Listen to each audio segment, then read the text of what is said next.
to the Black Mind Games podcast, episode 397? 398? I don't know, something stupid. One too many episodes. Why are you still listening to this? Because somehow we have fans. Go invest on Wall Street Bets. Follow their investment advice. Make up $2.5 million. You know, you do know that someone actually went through every single... Buy a house with 25-year roof. Like, they went through and then a every Jap economy single, shitbox. Every single fucking advice from Wall Street Bets. Don't worry. It turns out it was a negative investment all the way through. Don't worry. You will be different this time, listener. You will be different. In fact, there was a YouTuber named what's his name, Reese something. It was yes. He looks like a kid, but he's like 30 something. But he did some Wall Street betting, but with a goldfish, and the goldfish did a better job than actually trying to do like the actual smart and proper way of doing Wall Street betting. Like, let me explain to you, okay, listener. Okay, you make a Wall Street bet, you get up $2.5 million. Okay, you buy a house with 25-year roof, a Jap economy shitbox, and that's your Goldilocks zone. Okay, that's your fortress of fucking solitude. Okay. Oh, sorry, Michael Reeves. That's the YouTube channel. Mm-hmm. Yeah, Michael Reeves gave $50,000 to trade stocks to a goldfish. And the goldfish did a better job than him trying to do a better job than the goldfish. Like, it's just so funny. It's fucking stupid. Yeah.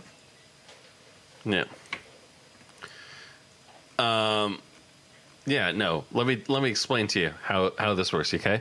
Once you get up your $2.5 million, you buy a Jap economy shitbox house and all that fun stuff, okay? And then you put it into 2.5% and don't drink. It's great. Uh-huh. Wonderful. Fantastic. Uh-huh. The other thing you can do is just buy shitloads of Steam games and get a bunch of Steam Counter-Strike skins. Oh, wait, you can't do that anymore. No, actually, what you do is you buy a bunch of Steam games, and then you get a bunch of Steam cards, and you just return the games, but you keep the cards. So you sell the cards, and you get free money. Mm. So you just do this again and again. So you have to spend over about $15,000, but you still get that money back anyways, and then you can get a free Steam Deck. Yep. Isn't that a great deal? Yeah. I'm not sure if this will delete your account or something, but hey, you get a free Steam Deck. Yeah. Steam Decks are good. Free Steam Deck. Get the most expensive Steam Deck. It'll take you a long time to do all of this in process, but get a free Steam Deck.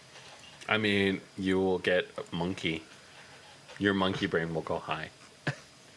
You'd be like, man, I got this cool, fancy piece of technology. It works well.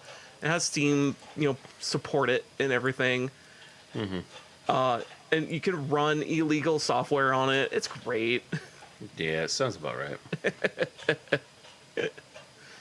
Oh, frick. Mm-hmm. And then they have to ask Nintendo, hey, Dolphin is on Steam. Is that okay? No? Okay.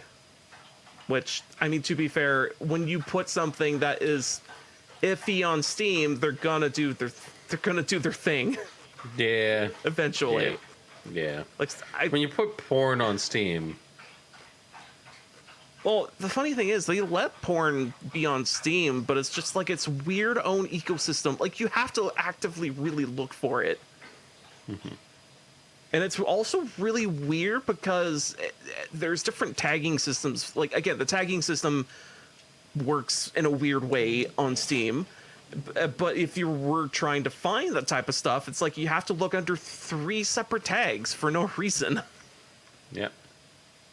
It's like, it's just weird and just obfuscated, and they don't want to put an age gate on Steam, but that stuff is there and everyone kind of knows it, but it's hidden in some weird, it's so weird. So weird. Mm-hmm. It's just You think one day it might bite them in the butt, but who knows? And not in a hentai way.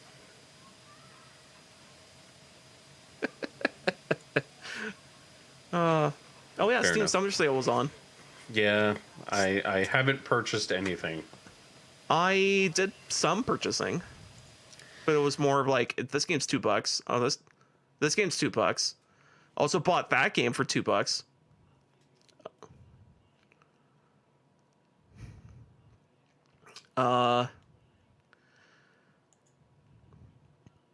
So far the games I purchased was Pool Panic, Crosscode, which has been out for half a millennia, Headlander, Outcast 1.1,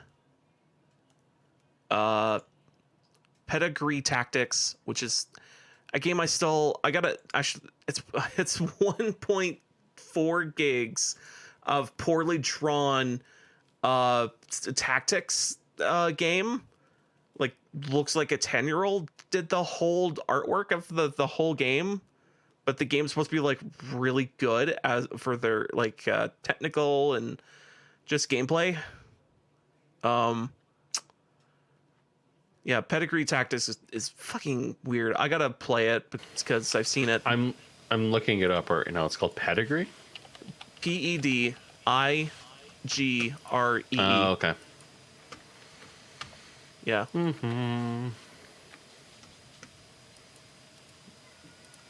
It's like the whole game's art style is like, what the fuck? Looks like a 10-year-old did the whole thing. Pedigree Tactics. Yep. Oh my god, this is beautiful. Right? It's so amazing. And again, the thing that really pushes this game is that it has really deep strategy combat. Yeah, should I buy Shovel Knight? I'm gonna buy Shovel Knight. I mean, if you haven't, do it. Buy so much Shovel Knight Treasure Trove. I'm gonna buy so much Shovel Knight. There's like 4 other games themed in the Shovel Knight universe. In that Shovel Knight Travel Troves? Hold on, Shovel Knight, Treasure Trove. I think that's all 3, unless there's okay, so Treasure Trove is the regular game Shovel Knight, but it's been updated with all the latest updates in that game. Mm-hmm. And eventually you get to a point in the game where you can play as the other knights. So you can play Plague Knight, you can play as the what was the other one? Death Knight? No, Scythe Knight? Some knight. It's a knight. Yeah. All I know is that the only good knight is a dead knight. But it's kind of cool though, because you play each one of the characters different, different ways of playing the game. So Plague Knight is just another different way of playing Shovel Knight's levels, and then you get bonus levels. Mm-hmm. Then you get to play as the King Knight. I think his name is King Knight. He plays different levels entirely, and also he plays a card game at the end of the level. Yeah, he plays card games at the ends of levels, and I think in between levels. Then who else? What other knight do you play as? Oh, and what's his name? Plague Knight. Or no, not Plague Knight. The one that looks like has a scythe. He also has a completely different way of how you go through levels and how you traverse, and also his scythe turns into a skateboard. So when you see long rails, he just grinds them like a professional skateboarder. So it's pretty rad. What else? And yeah, like, I would say get Treasure Trove because it's a lot of value. Oh wait, hold on. Let me go back to that because I know there's other. There's like also Shovel Knight Dig, which is kind of not quite cell phone game. It's more in depth than that. Shovel of Hope, and there's Shovel Knight Dig, Shovel Knight Pocket Dungeon, Shovel Knight Showdown. Like there's been some Shovel Knight business going on. Let's see. What do you mean there's no results? I just typed it. Oh, I typed it wrong. God. God.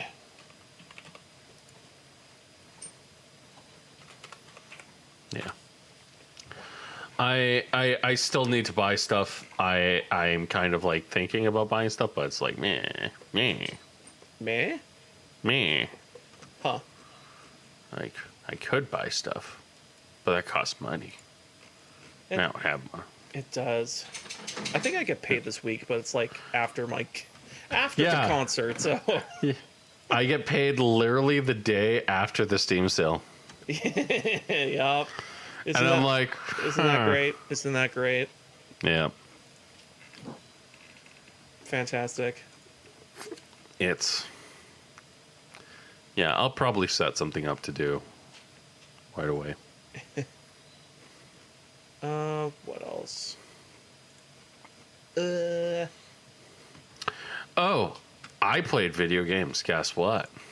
You played a video game? I played Halo Infinite. I played BattleBit.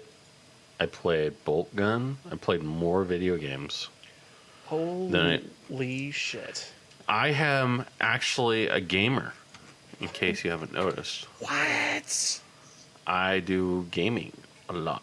Of gaming. That's crazy. Also, I got to sit there and say this right now. Oh.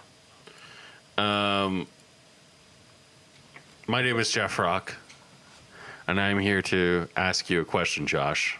Uh-huh. Is a man not entitled to a 6-foot big titty tomboy GF? No, says the man on Twitter. She's clearly transgender. No, says the man on Reddit. It's a statistical anomaly.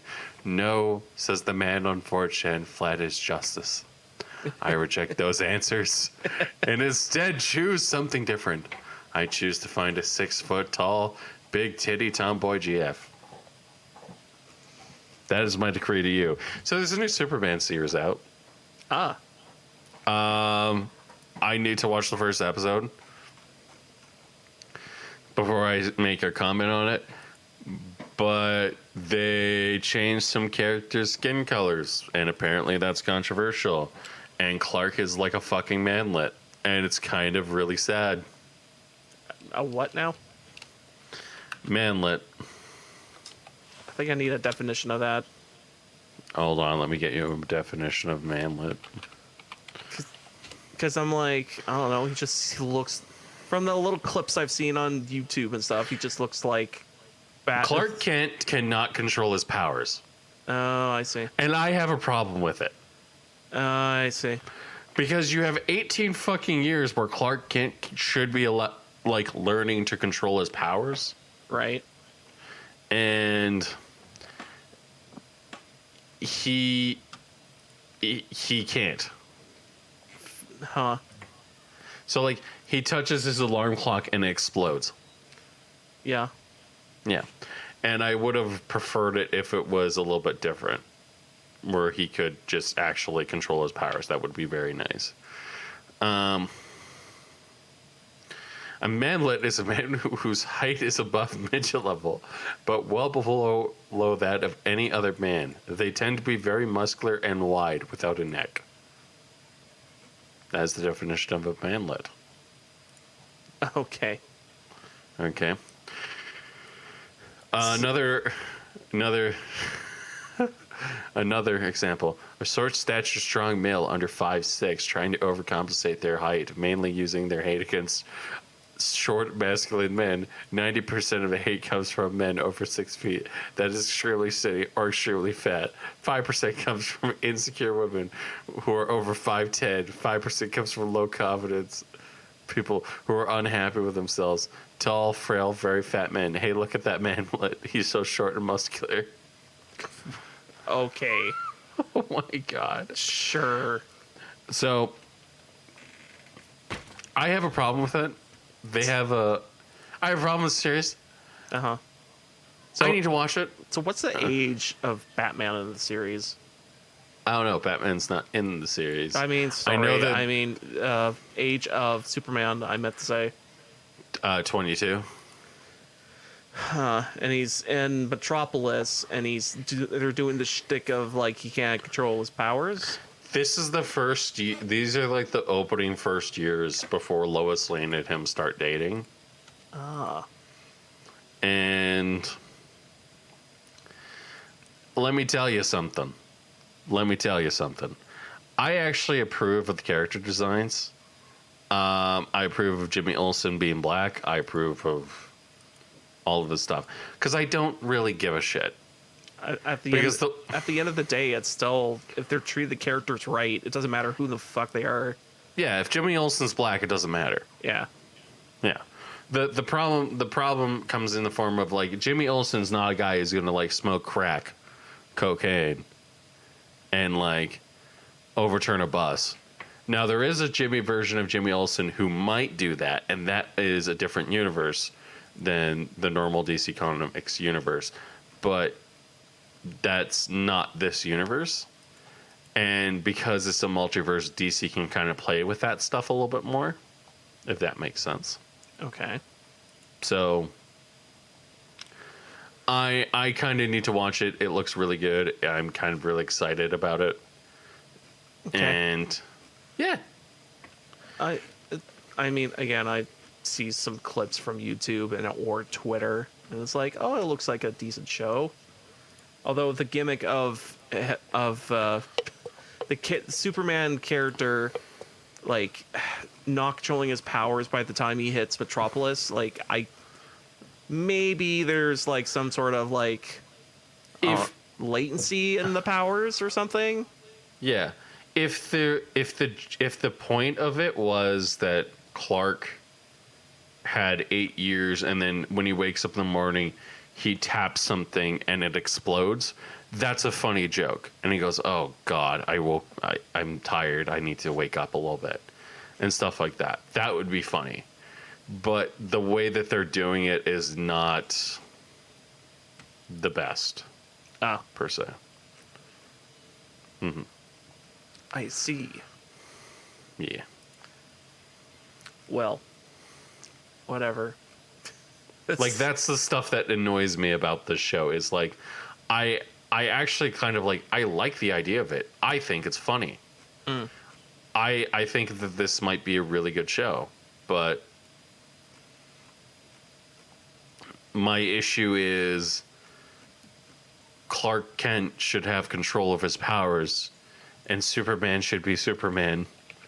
And if you want to do a series focus on Lois Lane's Lois Lane's most interesting aspects of her character removed from Superman, or before when she's actively fighting Superman to be a better reporter than Clark Kent, or when Superman dies and she's literally the last scene with Superman is her holding Clark in her arms, knowing full well that Clark is Superman.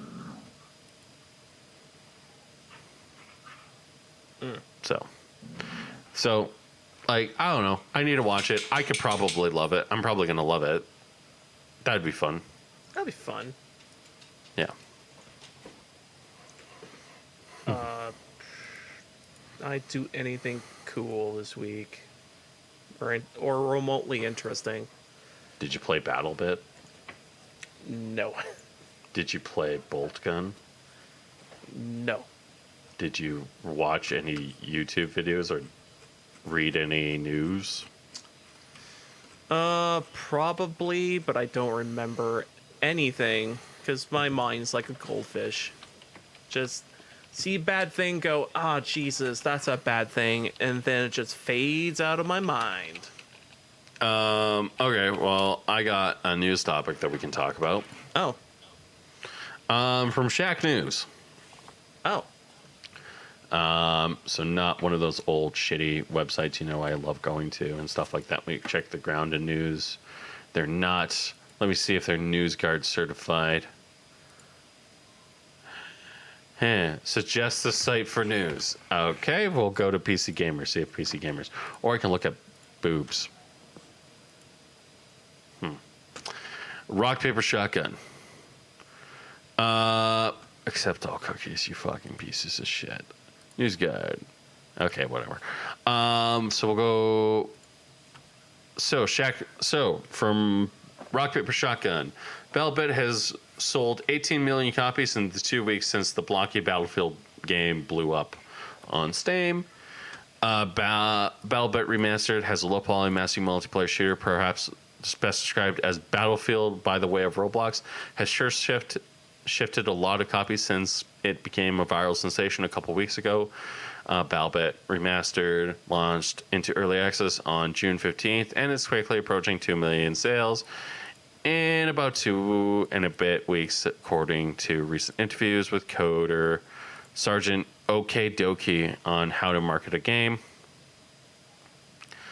While those numbers look impressive, they are impressive. Sergeant offered more sobering take on Battlefield, which revealed that it's not to be quite the overnight success it seems. The game was a 3-person dev team announced Steam greenlight over 6 years ago, running weekend play tests to help refine the layout, maps, and balancing in the game, and that shows. That shows a lot. So there's a reason why it showed up out of nowhere and it's like, look at this, it's good.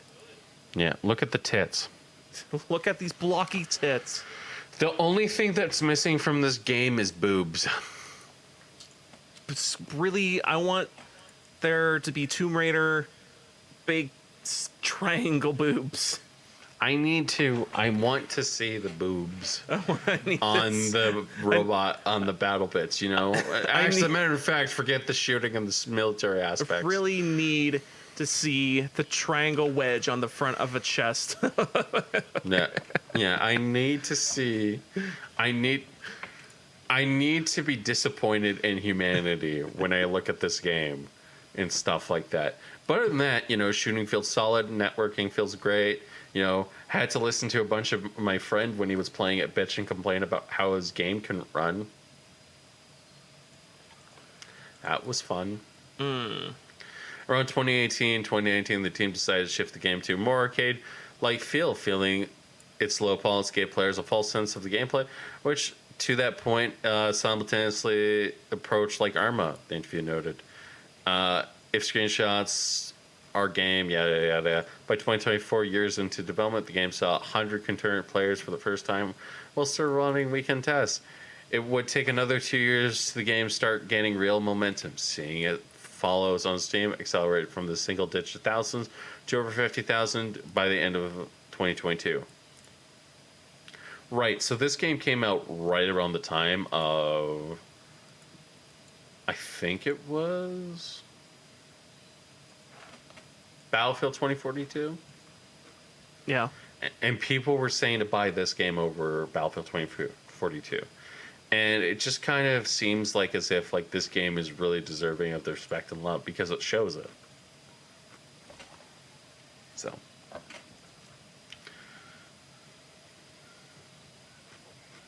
Yeah. That's a little bit of news story. Josh, do you have a comment on that? I mean, it's good to hear that they're like, they were working on it the whole time. And it got to be like, you know, why it got popular all of a sudden is because like people are like, dude, it's actually really good now. No, Yeah. Seriously, it's really good. Take a look at it. Trying to think of other gaming news. That whole, what was it, that debacle with Microsoft buying out, trying to buy out Activision and Blizzard?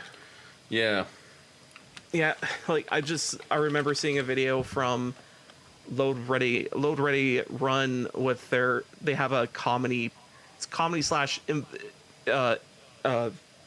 news segment of like with video game news, and the video game news from the last week was that someone had to scan in documents with their support of what's Sony, one of their support of like, you know, the whole debacle is like, shouldn't buy out Activision because Sony will be cut out entirely, and there's absolutely, for whatever dumbass reason, that Microsoft should share everything across the board, but no, they're gonna just gobble it up and not do anything because they've done this before and yada yada.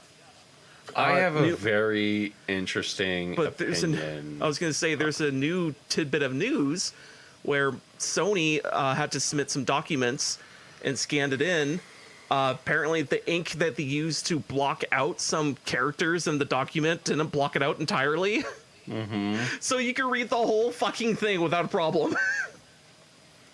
That sounds about right. Yep. So it turns out Sony, whenever someone like, let's say Activision wants to put their game on multiple platforms, and of course the whole big deal is about Call of Duty. And Sony and the document says like, yeah, it didn't cost us a dime and we make so much money. like it was a lot. It was a certain amount of money too. It was like $3 million or something like that. Yeah, pretty much. Yeah, it was just like the details in this document that you could read, but that are when the ink was light enough, you could read it. Like it was just like, wow. It's weird because it starts slowly to turning out that Microsoft literally doesn't know how to sell properly.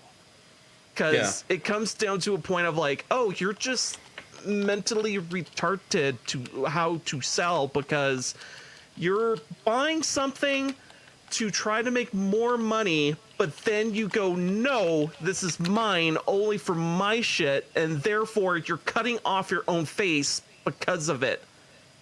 Like, it doesn't make sense. You need to sprout out as far as you fucking can, but then whatever reason, you decided to go, no, I don't want to. So therefore, your nose is getting cut right the fuck off. Like, it makes no sense. I mean, okay, so I have like a very different opinion about how Microsoft is acting, and my opinion is very simple. The way Microsoft is acting when it comes to Call of Duty is very obvious that they're probably going to be taking control and not giving any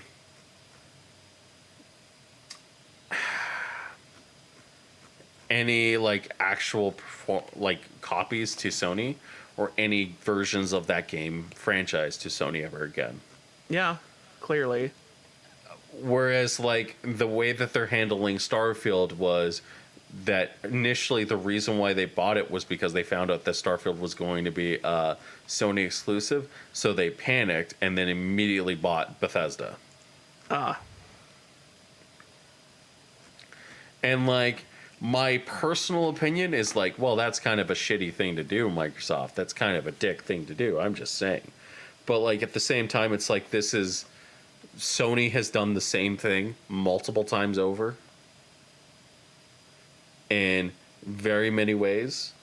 And it's not like Sony is like innocent in these entire proceedings, because the only reason why the Activision deal isn't going through is because Sony basically went, it negatively impacts us. And regulators were like, oh, it does negatively impact you. And now they're saying, well, Nintendo's not actual competition. So there's two dicks in this story, unfortunately. And both of them are equally annoying, per se. And it's just kind of, 2.5 of one, 6.5 of another. I don't know. It's The whole thing is just completely screwed up. pretty much. Like, just fucking screwed up and weird, and just like, for fuck's sake. You know what? At the end of the day, I hope everything explodes horribly and no one gets it what they want. How dare you? I don't want anyone to explode. Like, I want Microsoft to lose the deal. I want Sony to somehow get fucked over. I want like Nintendo get dragged in somehow. I want absolutely everyone just to get screwed over by it somehow. So you just want PC gaming to win? At the end of the day, who can you pick at for PC game? No one. Like, absolutely no one. You just want PC game. I approve of this. Like, it's just so, like, this whole thing is just so fucking dumb. Like, there's a reason, like, at the end of the day, it's kind of boils down to, like, you should just get a PC anyways. But it's like, but there's a reason why consoles exist, because you just want to plug it in and work, and then not have to worry about the other things you have to deal with it. Like, it's... But Josh, you're not making sense. Are you saying that you don't want PC gamers to win? I'm saying that I want games absolutely everywhere where there need to be. Because, damn, this whole like fiasco is just fucking stupid. You're stupid. Sometimes. You're my favorite stupid person. Hooray! I'm my least favorite stupid person, but that's besides the point.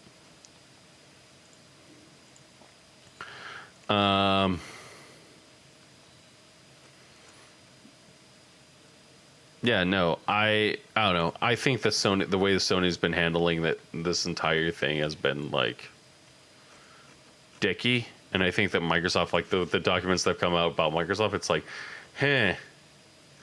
you're kind of a jackass there, Microsoft. And it's very obvious to, like, where the problem kind of lies. And I agree with you. Like, if everyone lost, it would be fine.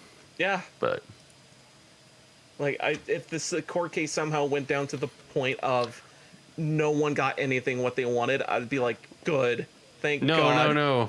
Wait, no, Josh, I got it, okay? You know what you want? You know what you want? Okay, you want the court case to somehow go through the courts, Microsoft to win, and then because Microsoft has won, they have the infinity gauntlet of gaming. So they just immediately cause another crash. Crash 2.0, we'll call it, okay? Electric Boogaloo. It destroys every single AAA developer except for maybe like EA. I don't know if I want EA to live. EA and 2K, okay? But how about they live, but they're super, like, back to, like, indie development? They're back to where they were in the 90s? Yeah, or the late 2000s, where you were like, oh, EA, like, they're an actually half decent company. Like, people actually like them. They're actually really nice. Nice. So, like, you're like, oh, okay, but it's just them, okay? And Activision, you know, they're basically like, Bobby Kodak's arrested, and Activision basically is now just a collection of studios that's largely independent, okay? So you get your new Tony Hawks, you get your new Call of Duties, you know, they're all of the studios are just scattered to the wind. Activision as an organization is no longer existing, okay? Right. Okay. And then you get your Ubisoft, okay? And Ubisoft, there's not really a whole lot salvageable, but, so they just go out of business. But, and I'm saying this but, because, you know, we're nice, and we need to be nice to them, all of their games get free independent support. Right. So they become open source great games. Okay. Can't wait. And because, you know, this is unprecedented times, we figure out cloning and we clone Ryan Davis back to life. So the thing is, you do that, and it's not going to be the same hit person. I know. We actually went back in time and we grabbed Ryan Davis and then brought him forward in time and then shoved him and then made sure that the sleep apnea didn't kill him. Somehow. Yes. We got to the front of the house and rang the doorbell and ran away. We just kicked the door repeatedly. Kicked the door in, run away. Kick the door, put the sleep apnea mask on him, and just be like, wake up, wake up, wake up. Give him CPR. No, actually, what would actually happen is try to, what was it, like, probably kick in the door, try to wake up the spouse or something. Spouse will come in. Then we just take out the spouse, but not in like take out in the bad way. Just more of like, okay, get in the house, then save Ryan, then explain the situation. We're travelers from the future. This is amazing. This we're here. This is the most amazing story we've ever come up with. I'm not sure it's bad taste. It's just. This is entirely bad taste. Oh, it's probably entirely bad taste. Hey, look, nobody has an issue if we conveniently save Ryan Davis's life. Just find that stupid time machine, okay? Okay. I will I will buy a DeLorean. Yep. Because everyone knows a DeLorean. Okay. I can't get a blue box. Okay. Okay. And phone booth doesn't really work. They've all been destroyed. What about that movie where you sit in a box but you have to live in it? That sounds like hell. It's a movie. It's a high concept movie about time travel. I forget the name of it. But basically the concept is basically these guys discover time travel, but the thing about the time travel box is that you have to basically sit in this time travel box for that extended period of time in which how far you want to go back. So if you want to go back 20 years, you have to stay in this box for 20 years. So it's a bit of a thing. But Do I have access to the internet? I don't know. Maybe it will be weird because let's say you vented this box, you go back past that box period of being present. Are you still gonna exist in the past where the box doesn't exist? That's going to be interesting. Yeah. But at the same time, you're also forgetting that if you do control time, you still have to figure out the space. Space and space. There's time and space, and the space part is going to be complicated because everything's moving. If you went 3 seconds in the past, you're going to be going. You're in the stratosphere at that point because that's not the same position you were before. So it's Yep. It's time travel. It's fucking stupid. How is this different than real life? I don't know. You mean the time travel thing we have, the time travel things that we have to go and lie on when we wake up in the morning? Called a bed? Yeah. I still love that skit. I'm not sure if it's a Waze Kids or some other group, but it was like, I found a time travel machine. It's great.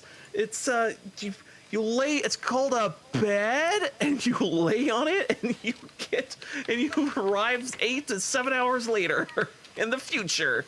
Oh man, that sounds like a wonderful thing. It's so stupid.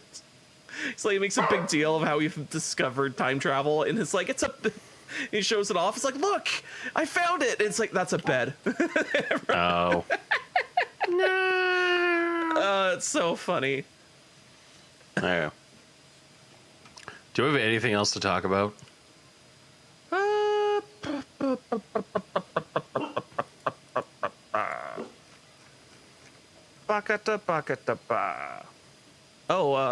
Another news. I was playing Magic the Gathering this past Saturday, and I got crazy lucky with a pull. I got a what's called a serialized card in one of my packs, and I bet potentially that serialized card is somewhere hovering around $1,000 or $2,000. So you have $1,000 of money in a Magic the Gathering card. And are you gonna sell it? I'm thinking of selling it, although that's the problem is like eBay takes a portion of it, so it takes like 14%. So they'll take like another $100, like $100, $200, depending how expensive it is. But the thing is crazy though is that I've been talking to the store owner about the those different types of cards and like how much they're selling for, and like depending on the version of the card you get, and also depending on the which serialized card you get and what number it has, that also increases the value of the damn thing. Because it's like, did you get the funny meme number version of it? Did you get the really good card? Did you get the really good card that's playable? Did you get the card that's trash? Did you like like there's a bunch of weird little itty bitty details about it that makes the value go crazy high or crazy low. Kind of just a bit nuts. Oh, and also apparently in the new Magic the Gathering sets, the Lord of the Rings shit, you can get a soul ring in the set that is the was it the soul rings that were supposed to represent the rings of the elven people and the dwarven people and the human people, and all that shit. And then there was the one ring. There's cards representing each of those rings, but apparently there's a serialized version of those soul rings, and there's also not serialized versions of those soul rings. And for whatever reason, the not serialized versions of those cards are going for a fuck ton of money, where this feels like the serialized versions of those cards are going for just this equal amount of fucking retarded money. Which kind of like it's almost equal, which makes no sense, but whatever. Makes sense. Because like the other one is printed more. It's like, what was it? The Elven rings are there's 7 of them. No, the Elven. Well, how many Elven rings are there? 10. Or something. So they printed. 10. Yeah. So they're like they printed like 100 of the serialized ones, and then they added a 0 for the non-serialized versions. But then. So it's like you think the other ones would be cheaper, but they're not. It's just weird. Just weird. And also brings up discussion of like, oh no, Wizards of the Coast is pushing, serialized cards, and they're also pushing the power level of the game too. How dare they? I mean, it's kind of disgusting because before Modern Horizons, I would say Modern Horizons 2. Modern Horizons 2 was the set that really pushed me out of playing Modern, simply because like, oh, you can kind of get by with playing your weird jank Modern build because it can work and it'd be fine. And like sometimes you would lose some games, but you win some games. And it's like you play medium and that's fine. Yeah. But the thing that sucks though with Modern Horizons 2 is that there's so many good cards in that one set that it gets to a point of like, oh, this jank build I used to play, can I still play it against this, like the one card, like especially all of was it the Aeons, the Furies? Anyway, there's all these different elemental cards you could play for free if you discard a card from your hand. And they all do different abilities because one of each color. And the red one in particular is the worst, simply because it pings. It can ping. What was it? 4 damage, divided any way you want to choose. So it's like, oh, someone's playing elves, and you just play a single fury, and you just wipe their board, like without paying any mana. Like, it's kind of bullshit. Like, it's just kind of like a lot of like the niche like tribal decks of like, what you want to play elves? Sure. Oh, you want to play some fast janky deck? Sure, you can do that. You want to do this or that? Yeah, you could get away with it. But like with Modern Horizons 2, it just made it like fucking absurd. Yeah. Whatever. I'll just play Commander more. Yeah, play more Commander. I don't know. Every single time that I play Commander, I always have fun. So. Yeah, I mean that's also another weird thing that I should rephrase that. I have fun when I'm not getting my ass kicked in by a domestic abuser. Fucking God damn it, Stefan. That was funny. Oh, we should. I think the next time I jump in that server and stuff, and we're like, oh, we're playing Commander. I'm like, okay, let me bring in the deck. I'll just stomp Stefan to the floor. I'm just gonna, calmly murder Stefan. And then when I'm like, Josh, what are you doing? Revenge is sweet. Josh, it wasn't even you who fucking did it. I know, but you can't do anything. Thanks, Josh. I appreciate that. Stomp into the floor. I'm just killing, the biggest threat. Floor stomp. Power bomb. Through table. Mm-hmm. That's on fire. Yep. Yeah. How many minutes are we at? I got 48. 40 I got something. 40. I got 48 minutes too. I think that's a podcast, but thank you everyone for listening to the Black Mike Games podcast. Thank you, Josh, for joining me. Thank you, listener, for listening. You're all pieces of shit. I'm gonna figure out how to fucking watch this stupid Superman show, so that way then I don't play video games tonight and hate my life. Not okay, listener. You're not a piece of shit. Okay, you chose to listen to us. Thank you. Jeff is the piece of shit. Just send all your hate mail to jeff@gmail.com. No. You're forgetting it. Okay, you have to send all your hate mail to. That's not my email, by the way. You have to send your hate mail to. Fuck, what's a funny actual fucking thing? You know what? It would be really funny if we did this. Go on Twitter. CBT. CBT. Yeah, it's go on Twitter and tag who's a random person at Big Red.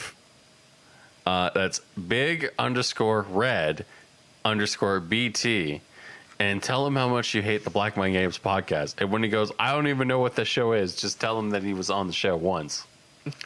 Do it. It's funny. Exactly once. Do it during a live stream. Oh God. All right. It will be especially funny.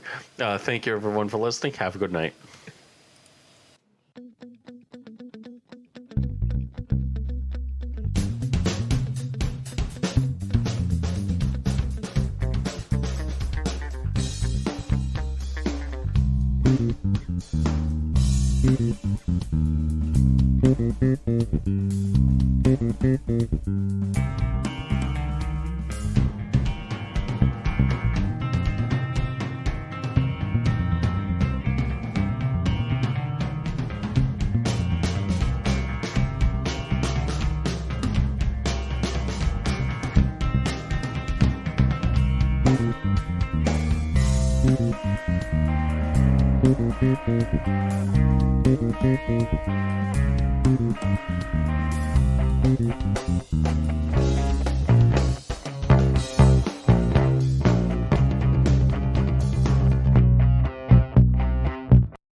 You could have easily saved it for the podcast, but no.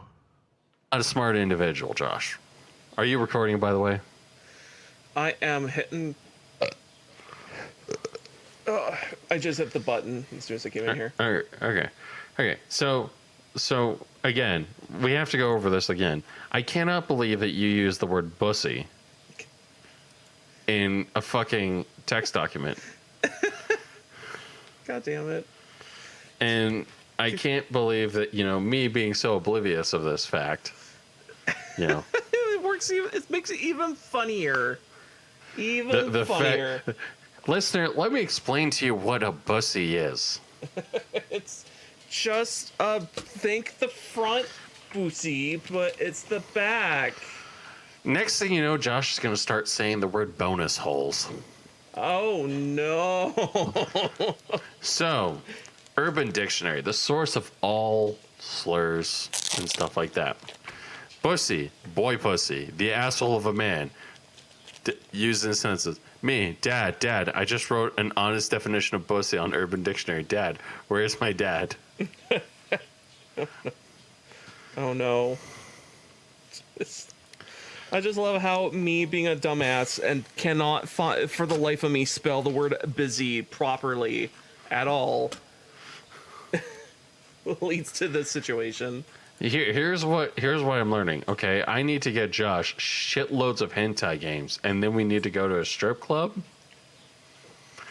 for like, I don't know why you keep referring to a strip club every time. and then I just need to calmly walk away and not be there. Uh-huh. Yes, this is important because if I am there, that's bad. If you're there by yourself, that's funny. That your whole joke is just to ditch someone at a A strip club. strip club. Which I'm not sure if that counts as funny. Yeah, it's not, but it's not funny to the person being ditched, but it's hilarious for me.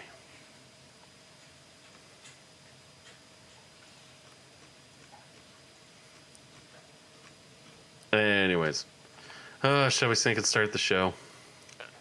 Sure. Sync in 3, 2, 1.